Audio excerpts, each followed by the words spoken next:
Walaupun dia orang miskin, tapi hidupnya terasa nyaman, hidupnya terasa tentram, hidupnya terasa tenang. Walaupun dia orang miskin. Kenapa? Karena diberikan keberkahan oleh Allah. Karena ada juga orang yang kaya, duitnya banyak, jabatannya tinggi, tapi ternyata hidupnya gak tenang.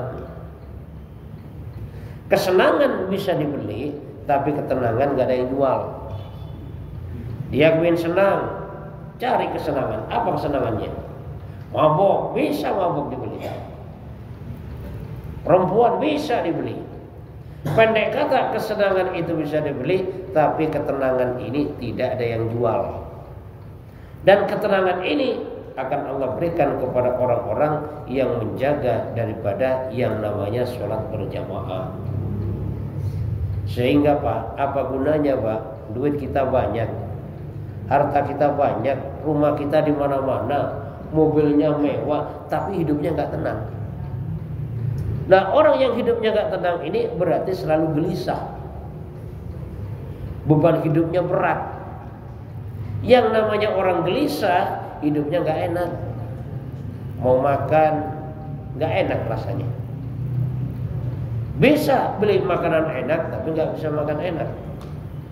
Mau tidur nggak nyenyak. Bisa beli tempat tidur yang sangat mahal, cuman tidurnya nggak bisa nyenyak.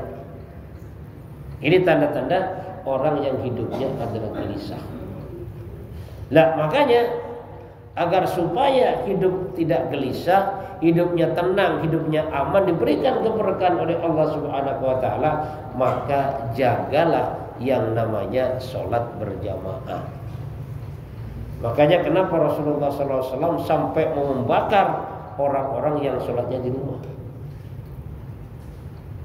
Karena demi kebaikan umatnya. Sampai Nabi marah itu demi kebaikan umatnya, supaya umatnya gak menderita, supaya umatnya gak susah, supaya umatnya senang. Makanya Nabi sampai mau mengancam, mau dibakar rumah-rumah orang yang tidak sholat berjamaah ke masjid. Itu saking sayangnya Nabi kepada umatnya. Ya, suatu contoh gini Pak, misalnya ada seorang bapak punya anak, dan anaknya ini punya mainan. Lah, gara-gara mainan ini, maka si anak tadi lupa segalanya. Suruh makan, udah lupa dia gara-gara mainan tadi. Tidur, udah lupa. Mandi, udah lupa dia gara-gara mainan tadi. Lah, sehingga wajar kalau bapaknya tadi marah. Marahnya daripada bapaknya tadi untuk kebaikan daripada anak tadi.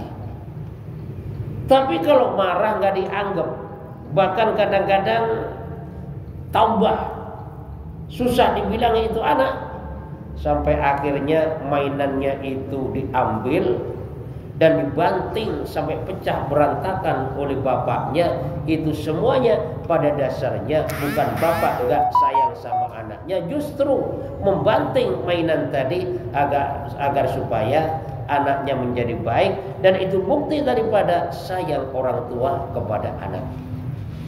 Ini Pak, saya punya teman, dulu anaknya itu dikasih HP, anaknya udah gede. Lah, gara-gara dia dikasih HP, sholat sering terlambat. Bahkan kadang-kadang azan maghrib masih juga mainan HP. Akhirnya apa? Akhirnya HP itu diambil, dibanting itu sama bapaknya, udah pecah berantakan, udah aman habis itu. Udah gak main HP lagi. Nah, itu semuanya terjadi karena sayangnya orang tua kepada anak. Dan itulah bagaimana sayangnya Rasulullah SAW kepada umatnya, sehingga umatnya sholat di rumah mau dibakar oleh Rasulullah SAW rumah-rumahnya. Makanya Rasulullah SAW habis sholat berjamaah itu menghadap ke belakang.